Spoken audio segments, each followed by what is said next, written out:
there's just so much. You're listening to a Mamma Mia podcast. Mamma Mia acknowledges the traditional owners of land and waters this podcast was recorded on. It's close to midnight on a Wednesday evening in early July 2000, and Japanese police are knocking at the door of number 401 at an apartment complex in the seaside town of Abaratsubo, about an hour and a half from Tokyo. The man leasing it is rarely there, and tonight, neighbours can hear thumping and banging coming from inside. When one of them knocked, the lights on inside were swiftly turned off. So 4 policemen are here to check it out. After several demands to be let in, finally the door creaks open. Standing there is a half-naked man breathing heavily with beads of sweat on his face. He's covered in dust and dirt. Behind him, officers can see chips of what appears to be concrete and a large linen bag with something inside it. "I'm retiling my bathroom," he tells them. They ask to come in and see, but the man gets agitated and refuses to let them in. They don't push it. He's obviously not an intruder, so they leave him to it. What they don't realise is the sinister scene they've just witnessed. Because the half-naked man is Joji Obara. And pretty soon he's going to be charged with murder, manslaughter, and implicated in the horrific sexual assaults of as many as 400 women.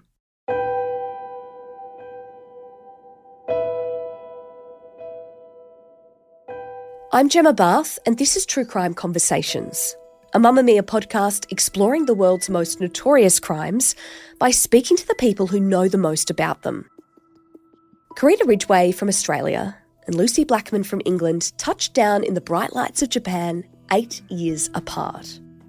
Both went with a plan: to work for a few months in Tokyo's super exclusive nightclubs as a hostess, earn a bunch of cash, fund their travels and adventures around the world, and then return to their lives in their respective countries and start building their futures. They were both 21, beautiful, and full of dreams. It's a pretty normal post-schooling trope. Leave and explore the world before settling into a life of study and career. For Carita in the 80s and Lucie in the 2000s, Japan was sold to them as a safe place to go. In fact, the hostessing world was sold to them as safe, despite it being on the fringes of the lucrative sex industry. But for these 2 women, it was anything but. Because they found themselves coming face to face with a sadistic criminal mastermind who hid behind flashy cars and suits. While they were 2 of hundreds of victims, they were the only ones that we know about that also lost their lives. Clare Campbell is the author of Tokyo Hostess, Inside the Shocking World of Tokyo Nightclub Hostessing. She explores the stories of Carita and Lucie, the complicated Japanese sex industry, and the serial rapist who sparked an international investigation. Clare joins us now. Clare, can you take me inside the lure of hostessing in Japan? Why are young women, particularly Western women, drawn to this industry? It was a fantastic opportunity for young women, or it seemed to be at the time. It was a way to go abroad somewhere exotic and to make lots of money in what seemed a very easy and a very safe way. And it was. The message coming from Tokyo at the time was it was safe, safe, safe. And it wasn't a sexual transaction. They were just going in the manner of, it would have been the closest analogy would be geisha girls, to go and talk and light men's cigarettes and give them a drink and just chat to them and get paid a relatively large amount of money. I mean, Lucie was being paid between 20 and 40 pounds an hour. And Lucie at the time had a £7,000 credit card debt. So she said to her sister, I'm just going to go out there and I'm going to make as much money as I can in as short a time as I can. I know you say that it's not the sex industry technically, but it's kind of on the fringes, I've heard it described as. Yeah. And when you dive into the actual sex industry in Japan, it's called the water trade, if I'm saying that right. That's right. It is the water trade, but there's various degrees of the water trade. So Lucy was and Carita were at the very top, which is the girls in the clubs. Then there's the cabaret clubs, and then underneath there's what are called snack girls, and below that you're really getting into like blowjob bars. Right. Is the line. So that there are all these. The Japanese have a very strange attitude towards sex. So they love sex. They don't see anything wrong in sex, but it has to be ordered, and they have to have rules about it. And they don't like people not obeying the rules. So the bars that Lucy and Carita worked in, they wouldn't expect the girls to have sex. And in fact, if the girls suggested it, they'd be quite shocked, even though the other way round, occasionally people were paid for sex. But in the bars where Lucy and Carita worked, not really. I mean, the men would try, but they would be quite shocked themselves and probably run away if the girls agreed to it. I think all of us have heard about, the vending machines with used women's underwear, but it goes much further than that. You kind of explored erotic fish women, image clubs. That's right. Take me in there. What are some of the weirder things that the Japanese sex industry can offer you? There are some really, really weird things, like going to strange bars where people dress up. Cosplay is a big thing. And the borders of paedophilia as well. They have images of children, but children in like weird costumes, and people can go and you can all dress up, and people pretend to have sex with fish. Having sex with fish is a big thing. Having sex with octopi is also a big thing. I mean, it seems very, very weird to us, but it's bordering on sort of bestiality and things that we just wouldn't go near. But I guess it explains just how big business sex is in Japan, because it does go into all of these different areas. It does. It's massively cleaned up since the time when Lucy was there. But Roppongi, where Lucy was working, was the wild, wild west, as one girl who'd been a hostess there described it to me afterwards. And she said her sister worked there after Lucy's death, and it was completely different. Because at this time, it was largely unregulated. The hostesses were largely unregulated. A lot were working on working visas, which they weren't technically allowed to do. You weren't allowed to either have a tourist visa or a working visa to work in the clubs. So it was all bordering on illegal anyway. But did the Japanese officials kind of know that was happening and turn a blind eye, or how did that work? They did, and turned a blind eye to it. Right. And when Lucy went missing, her friend Louise went to the embassy, that the consul was really shocked that it was going on. He had no idea that girls gave out business cards. The first thing you did when you went into the hostess bar, when you met a man, was to give him your card. But nobody knew who you were with. And there was no way of checking who you'd gone off with, which is what, of course, Lucy did and Carita had done before her. Yeah, because I want to, back to hostessing, you know, it's in a club setting, but part of being a hostess was going on these dates outside of the club, which was quite a regular thing to do, wasn't it? Can you explain that concept? Yes, it was called a dohan, which was technically a paid date. So a man would pick you from what was called the doggy box. There was a group of girls all waiting to be chosen, and a man would pick one girl. And then if he came the next night and he picked that girl again and kept wanting to see her, he'd ask her on a dohan and a date.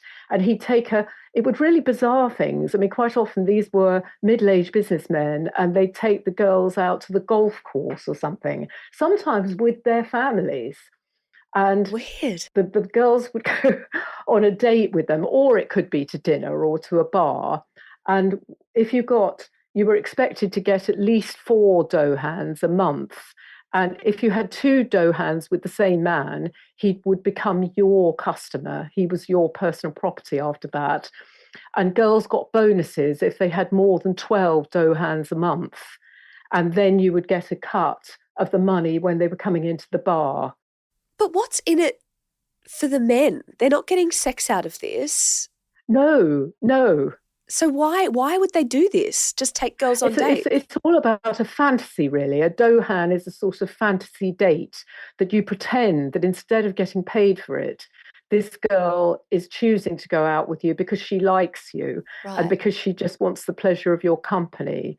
So you're being paid to flatter him, basically, but it's quite servile. And what several of the hostesses said to me, that European men coming into the bars found it all very embarrassing, and they wouldn't have any part in it, because if you were if you were British and you met a British girl, you'd be embarrassed if she started following you to the loo and offering you water to wash your hands afterwards, and it just wouldn't work. So it's a fantasy date for these men. There's nothing shameful about sex outside marriage in Japan, even though these men weren't, on the whole, having sex with the girls. But there isn't anything shameful about it. It's more shameful not to be married.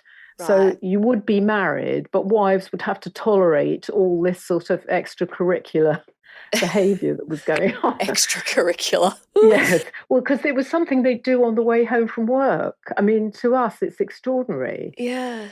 And the wives would tolerate it. I mean, the idea you take your girlfriend out on the golf course with your wife and your family sometimes. Yeah, it's a different world, isn't it? It really, really is. Let's talk about Carita.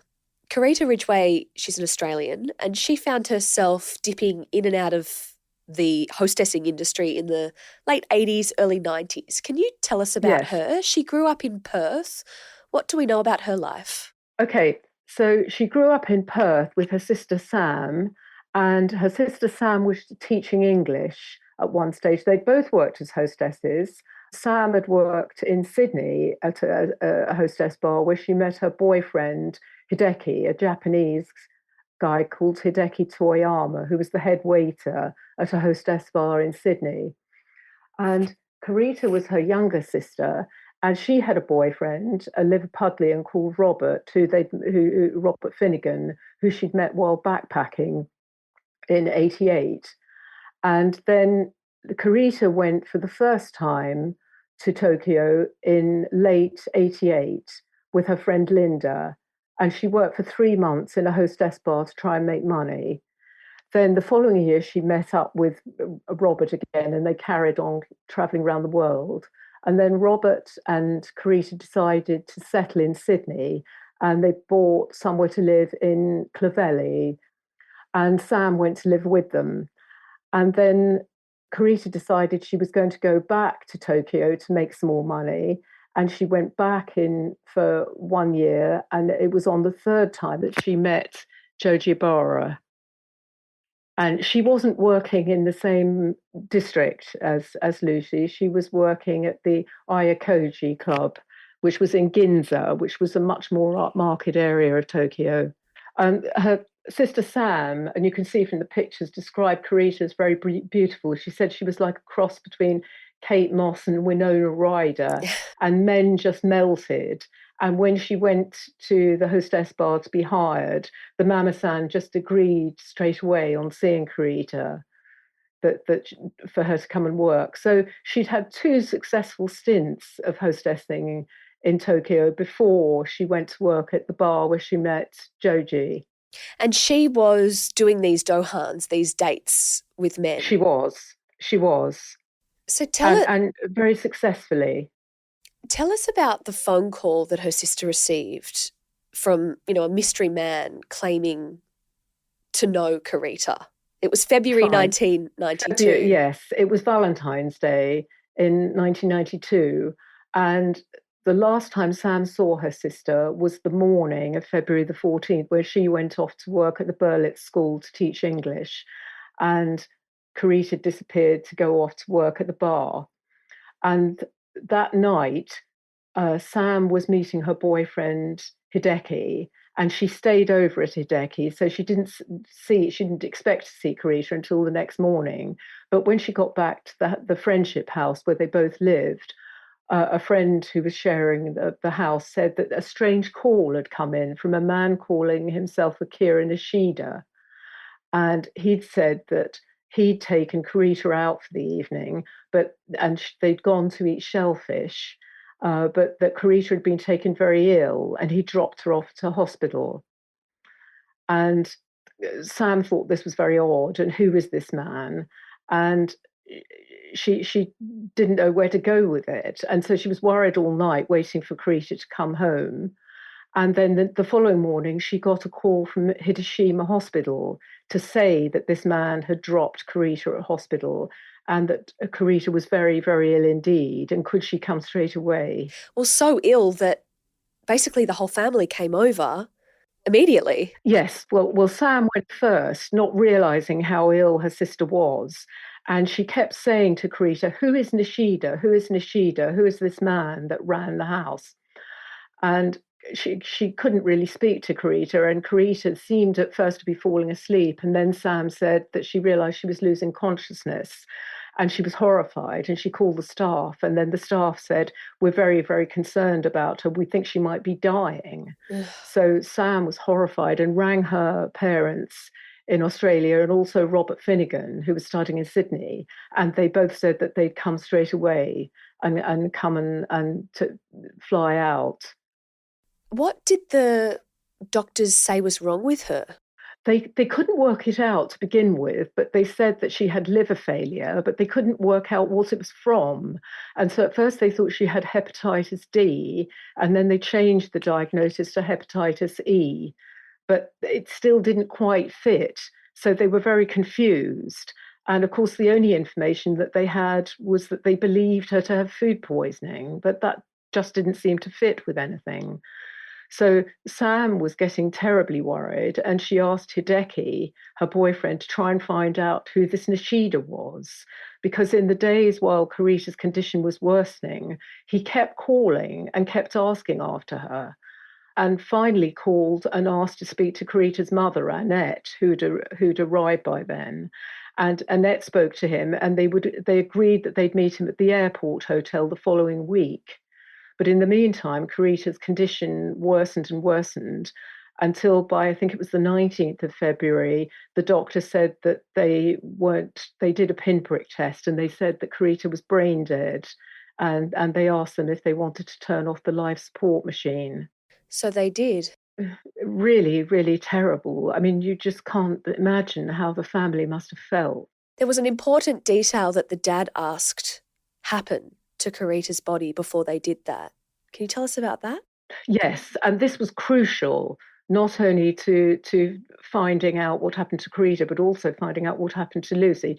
He asked for a liver biopsy to be taken, although they didn't wait for the liver biopsy results in the end because they were so overwhelmed by Carita's death.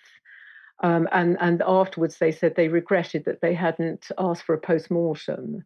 But they agreed in the shock, really, the shock state that they were in, for her body to be cremated the following day. And the parents actually did end up going through with that meeting, didn't they, after her death? They did.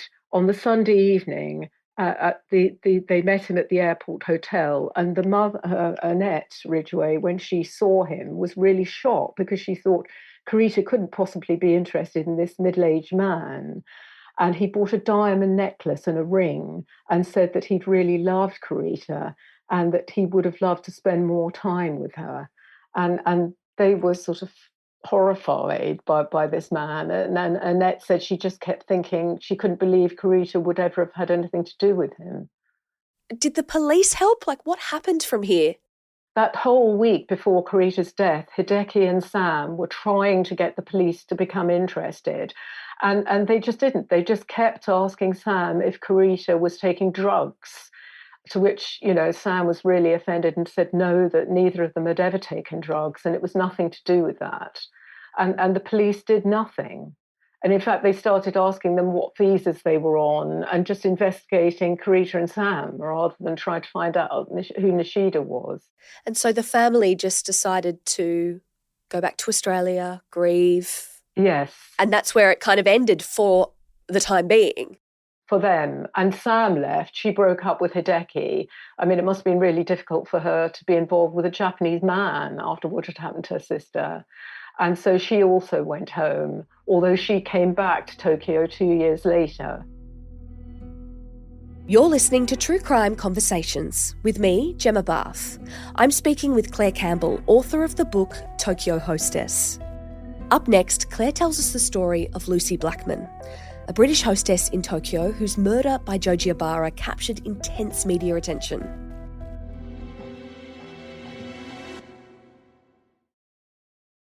So let's skip forward 8-ish years. Lucie Blackman arrives in Tokyo. She's also 21, young, looking to earn a lot of cash quickly. Tell us a bit about her, because she arrived in the year 2000. She's British. What else do we know about her? She'd done very well at school. She was very bright. She was attractive. She had 3 A-levels.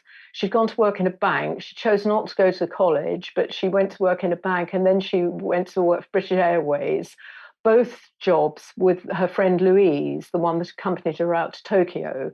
And Louise had an older sister called Emma, who'd done hostessing very successfully and made a lot of money. So it was Louise who put the idea to Lucie that they should go out. And so Lucie told her father, actually, and her mother, that they were going to stay with an aunt of Louise's in Tokyo, which wasn't true, and that they had work waiting for them when they got there, which also wasn't true. They just arrived at Narita Airport and looked in Tokyo Classified for somewhere to live and a job, because they had nowhere to live when they arrived. So Lucie starts working at a club called Casablanca. Yes. You've described it in your book as being tacky, but one of the better ones. So yes. A reasonably good place to work. It was, yes. Although Lucie wasn't happy at first. If you go by her diaries and what she told her sister, she wasn't happy at first because she was quite competitive. Another hostess who met her, said that she was quite guarded, whereas Louise was quite open. Lucie was quite guarded and quite defensive, and she was very competitive. And she felt personally that she wasn't doing as well as Louise, in that she felt, and I'm sure it was just her perspective on it, because there was no real evidence for that, but she felt Louise was a far more successful hostess than she was. And Louise was getting dough hands. And at the end of the first month, I think that Lucie was ranked 11 out of 20, and she'd been stood up on one dough hand. And she said, how bad you have to be as a hostess to be stood up on a dough hand. So she was very self-critical. So I guess that kind of explains why she was excited to get dough hands, because she was going to go up that leaderboard. Exactly. And she did. She had suddenly, after about a month in, she started becoming more popular, and she met an American boyfriend, a Marine called Scott Fraser, and she was very happy. And in fact, the point at which she met Joji Obara, she was doing really well. She felt that she was now coping with Tokyo and was managing very well. She was making quite a lot of money, and she was popular, and she turned a corner. Let's skip to July 1st, 2000. She met a customer for a dohan, which we now know was Joji. But what was Louise hearing about that date and that day? She was getting a few phone calls from her? She was, because that night, Lucie and Scott Fraser, her boyfriend, were meant to be going out in Roppongi with Louise on a night off from the Casablanca. They were just going to go out and enjoy themselves. And it was all planned. But Louise left the Gaijin house at about lunchtime, and Lucie was getting dressed, and she was putting on a black dress and silver jewellery and a handbag. And Louise assumed she was going on a dohan, but Lucie didn't say very much about it because she was quite competitive about it and didn't want Louise to know who she was going out with. And she said she was going on a dohan, but she'd be back in plenty of time for them to go out in the evening. I think they planned to meet about 7 or 7:30. And the next thing that Louise heard was a call from Lucie to say that she was with a very nice man somewhere by the sea. and that she'd be on time, she wouldn't be late. And that was the last call that Louise ever had from her. So the only real clue she had was that she was by the sea with a man. Yes, yes. How quickly did Louise start to worry and raise the alarm? It was the next morning well, at first they were very alarmed when she didn't come home that night, but they assumed that she'd just stayed on the Dohan. And then the following morning, she just began to get more and more worried with no word from Lucy. And she kept thinking, what should she do? But she was worried because she wasn't on the right visa. What she'd say to the police. So she left it all day Sunday. And then on the Monday, she went to the police and said that Lucy had gone on a date with a Japanese businessman and hadn't come home. So she was quite concerned. But she also went to see the consul in the afternoon, Ian Ferguson, the British consul. And as he was very alarmed when he heard what the girls had been doing, and he told Louise to go back to the police and tell them the truth.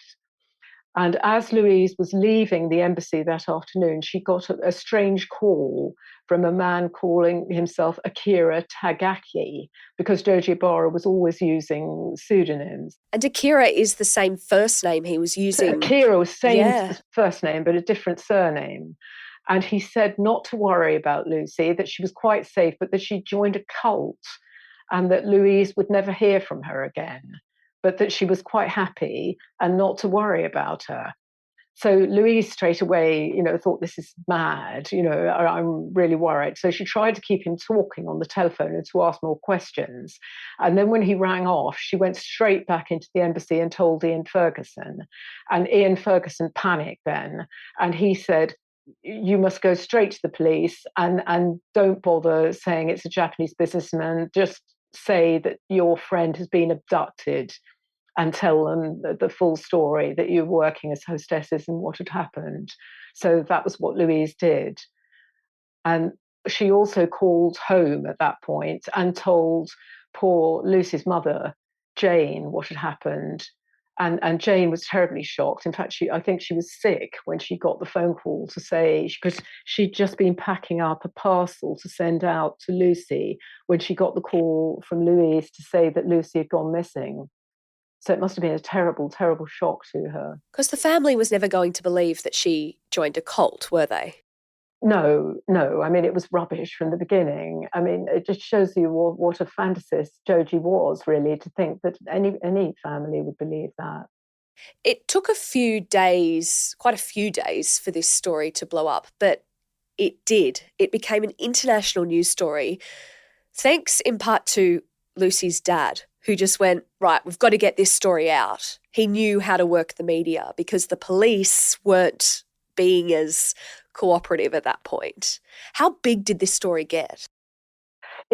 Tim told me afterwards that he realised when he got to Narita Airport, when he saw the numbers of press, because what had happened was word had got out that at first the British press thought that Lucy was an air hostess, and then they got the full story that she'd been working as a hostess in a Japanese bar, which nobody had ever heard of at that time in the UK.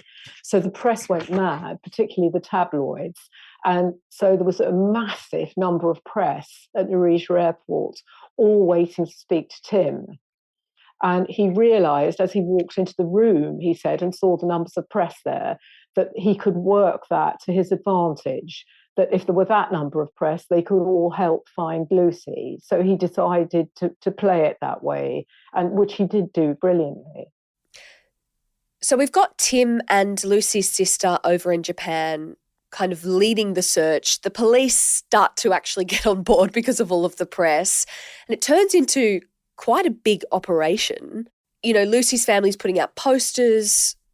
They even set up an information line. It got quite serious, didn't it? Quite extensive, that search. It did. And they were getting a lot of false information in as well. But the crucial information that Sophie did get was some calls from former hostesses who all came up with a similar story. There was an Australian girl, there was a Canadian girl and a British girl who all claimed that they'd been taken to an apartment by the sea and given something weird to drink, and that they couldn't remember anything the next morning. And one girl, the Canadian girl Donna, had clearly, she was clear that she'd been raped, but they all thought that they'd been given GHB or something, that their drinks had been spiked. And so these stories, when they put them all together, seem to be bringing this picture. Although Tim said to me that he thought that the Japanese police, had been watching Joji for some time and had had their eye on him, but hadn't done anything. So we don't know, really. Why wouldn't they have done anything? They were just biding their time for him to slip up?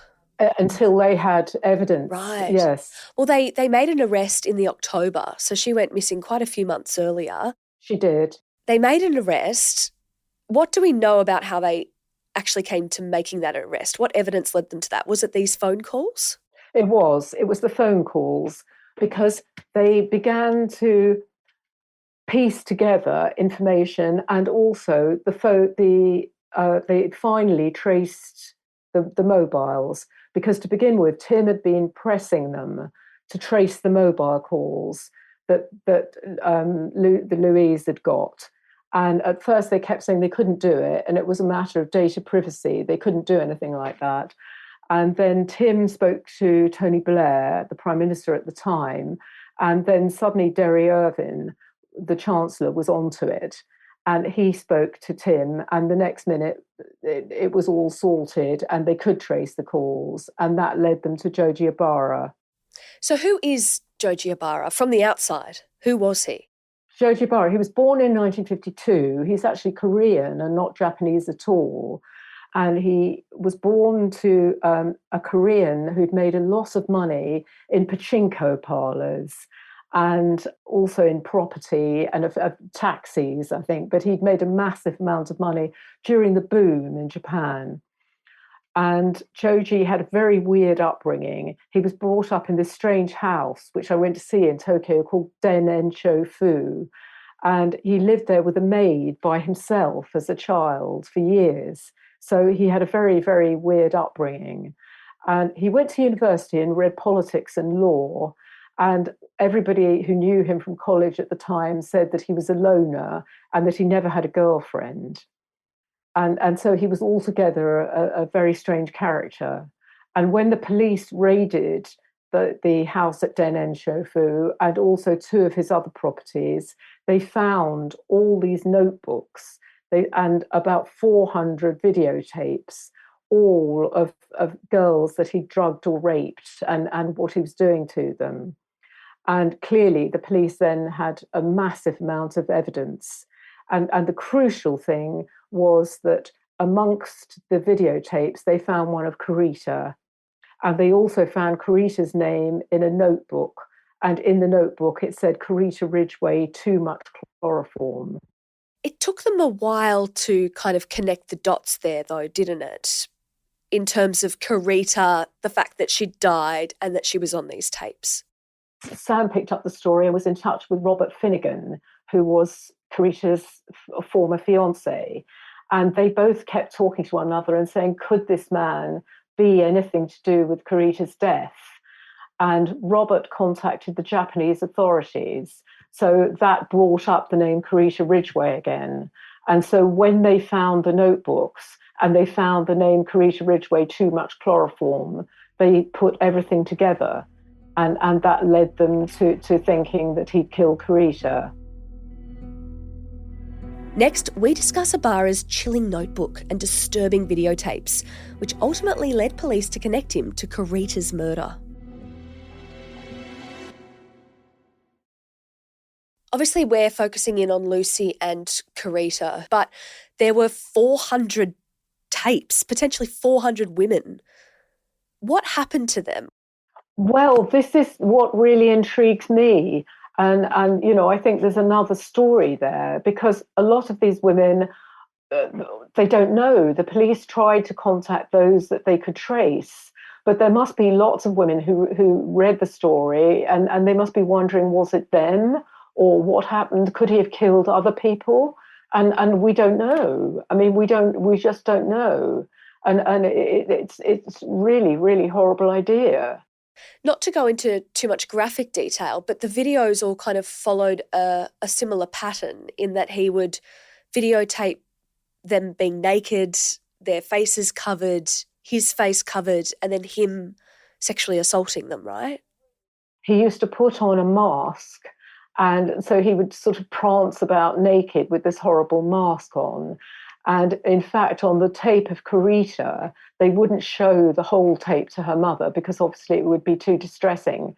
But she saw her daughter like a doll, like coming round from the chloroform and trying to sit up and then just falling back again. And he was just dancing around her. But Joji himself said he couldn't do women who are conscious. Ugh. And the only way he had of having sex with these women was to render them unconscious and then have sex with them.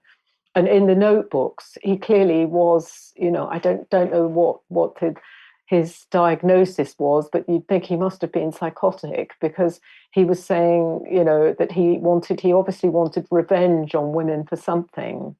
And his ambition was to have sex with 500 women by the time he was 50. So we've got all of these tapes. They've obviously got all of this evidence of the sexual assaults and the rapes. Then they kind of link him to Carita. They're able to charge him with that. But we still don't have charges for Lucie. We don't know where Lucie is. But there were, as his name started to make the headlines, a lot of stories that started to come out about him. Can you tell us some of those? There was a particularly haunting one in early July at one of his seaside apartments involving him half naked, concrete, a dog. Oh, yes, people began to phone into the police and they began to put these stories together. At first, the caretaker reported that Joji had changed the locks without authorization because he was meant to tell the caretaker when he changed the locks of one of his apartments at the Zushi Marina, the Blue Sea, and he hadn't asked permission. He was also seen buying cement and a sort of hoe or a shovel by somebody else. Another woman reported that she'd seen a man matching Joji's description walking down a beach with a tall, thin, blonde woman. And the blonde woman didn't look very happy. They didn't look as though if they were a couple, and Lucie was walking behind him. And so all these stories put together led the police in to get more evidence against him. So how did they end up linking him to Lucie? Did it take finding her body, which they did eventually? They found her body eventually in the caves, which they had searched before. And then they went back when all these stories started to come in, and they found Lucie's head entombed in this cave that I've been to, which is really sort of bleak place down by the sea, which is where he buried her. And he'd dismembered her. It was horrible. Yes, he dismembered her. They also found blonde hairs, which they matched with DNA from Jane Blackman and other members of the family, which couldn't prove conclusively that it was Lucie's, but very close. So they knew then that he'd dismembered her body. They knew that she'd been to the flat because they found a photo negative which showed Lucie by looking out to sea from the window in his apartment in Zushi Marina, not at the Blue Sea apartment. So he'd obviously taken her from the Zushi Marina to the Blue Sea apartment where he must have dismembered her. So they had all this evidence, but what they didn't have was a tape of Lucie, and we don't know what happened to the tape. He must have made a tape of Lucie, but we don't. He probably destroyed that because that was never found. So they couldn't get him in the trial, which took 6 years, but they couldn't convict him of Lucie's murder. Only that he'd dismembered her. Only that he dismembered her. But the reason they could convict him of Carita's murder was all down to the liver biopsy, because Robert Finnegan, her fiance, Carita's former fiance, remembered the liver biopsy, and the liver biopsy was found and looked at.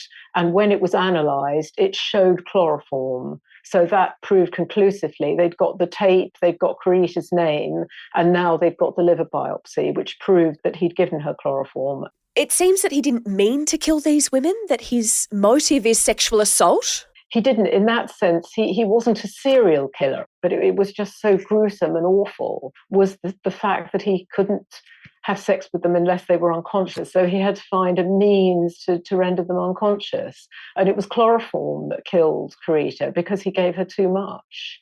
Do we know what killed Lucie? Would it have been chloroform as well? Probably. We don't know what he gave her. Because then, I guess, to jump from, he's sexually assaulting these people, but then to do what he did to Lucie's body, like he is just Exactly. Like you think, no, who could do that? Who could do that?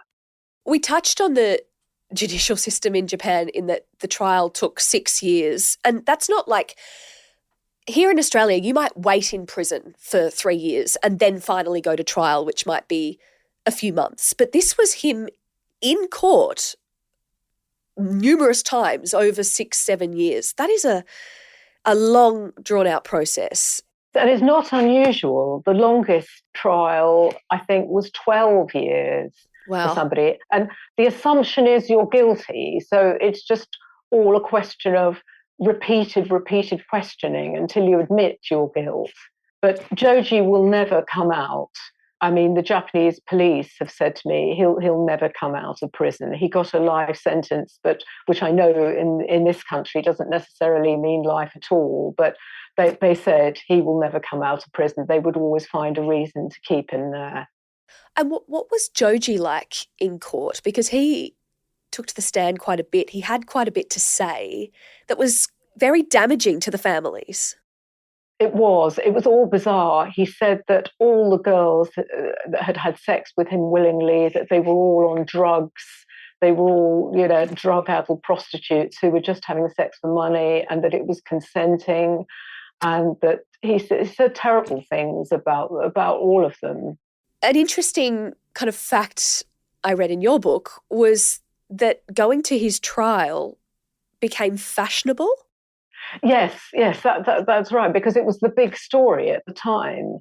And even over here, the papers kept leaving it and picking it up again. On a dull news day, it would be like, oh, well, what's happening in Japan with Joji Obara? Because they knew the trial was taking so long. But Japanese couples were like going on dates and sitting in the courtroom. Bizarre. Which is, again, very bizarre to us, isn't it? It's gruesome. So in April 2007, he was given life in prison, as you've said, for Carita's death and 8 charges of rape, but he was actually acquitted of Lucie's murder in that instance. He was. That must have been so shocking for Tim and the rest of the family.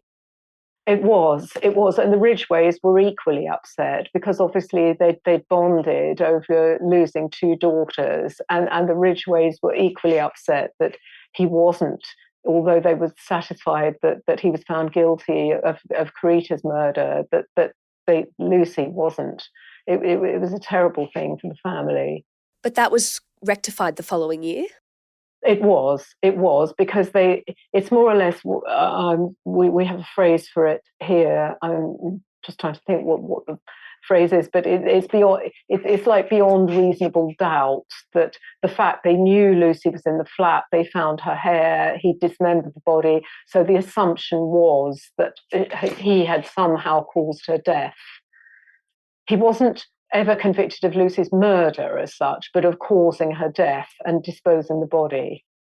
Another thing I wanted to touch on was the payments that both of the dads actually kind of took or thought about taking, which was it's a kind of a thing that happens in the Japanese system. Can you explain what that was?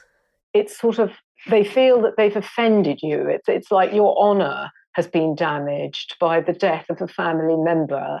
And so it's quite common to pay, to us it seems like compensation. And that was why the families didn't want to take it, particularly the mothers. But Tim explained it to me. I mean, it caused a terrible falling out in their family. But Tim explained to me that he'd had to leave his job, and he stopped work the whole time he was searching for Lucy, and he needed money as well to continue the search for Lucy. So it had cost him personally an awful lot of money.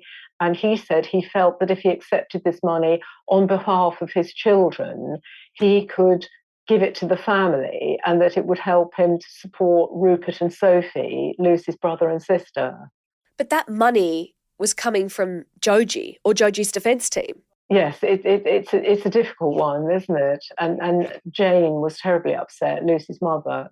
And the courts kind of know this is happening. It's a regular part of the kind of process, and it doesn't affect the kind of outcome. Is that right? That's correct. But Sam said to me that I think her father did accept some money in the end, and they said they would only do it on condition that it didn't absolve Joji Obara of any guilt for Carita's death. Lucie Blackman's name was everywhere. Obviously, her family, her dad, did so much to get her story out there, the search out there. You know, her face is very familiar. But Carita, she wasn't as familiar, and many people today who might remember Lucy's story might not remember her story. Why do you think that is? I think because it just didn't receive so much publicity, and I don't really know why. I mean, other than the fact that Tim went to Australia and it got the world's press, but I don't know why. I suppose because with Lucy, she was missing, and that involved the press. You know, where is she? Where is she? Where is she? Whereas with Carita had supposedly died in hospital and disappeared, and then, you know, she was never missing for any period. She went out on the date with Joji Obara, and then she was in hospital, and then she died. So I think the story just didn't get picked up. And certainly, you know, as I said, it just wasn't covered here at all. I didn't know until Marie Claire asked me to go out and cover the story about Carita Ridgeway. And it was such a tragic, tragic story. And she was such a lovely girl. You know, I feel it's terrible that she should be forgotten in this way, other than by her family. Did the depravity of what Joji did to not just Lucy and Carita, but all of these women, did it help to kind of clean up Japan's sex industry a bit, or at least kind of discourage women from joining certain parts of the industry? It did very much so. I think that after Lucy's death, they went into Roppongi and everything was cleaned up massively. And people I know who've been there since then said it's changed totally today. And that you have to have, there's very strict rules about being a hostess, and you can't go off and not say who you're with, and they keep a track of the men that are coming into the bars. And also I think the whole hostess culture declined after Lucy, you know, because people no longer felt that it was safe. What did you take away from deep diving into this story? Because you went to Japan, you went to these bars, you saw everything, you visited all of the houses that Joji was at. It's such a complex case, and also such a different criminal system to what you're used to in the UK or what we're used to in Australia. What stays with you from doing this story? I think just how different Japanese culture is still to us, really. And that, you know, Joji was such a monster. He was to a degree that we find very difficult to fathom, in a way that we could understand some British murders. I think this is still so bizarre to us. The whole thing is a bizarre story. I did watch a Netflix documentary about Lucy's story in particular, and the Japanese investigators, this is a story that's really stayed with them as well, and they've visited Lucy's family. I'm not sure about Carita's, but it has been something that has had a really big effect on not just the families, but also the police and everyone else that worked on it. Oh, very much so. And what really touched me when I went out to the beach where they found Lucy's body was a jar. It's a Nescafe jar or something, an empty coffee jar, and every day Japanese people put fresh flowers there. And I believe that's still the case. I have a friend, Barbara, who still lives in Tokyo, and she says it's still the case today that Japanese people feel that Tokyo and Japan should have been somewhere safe that families could send their daughters to. And they feel it very deeply.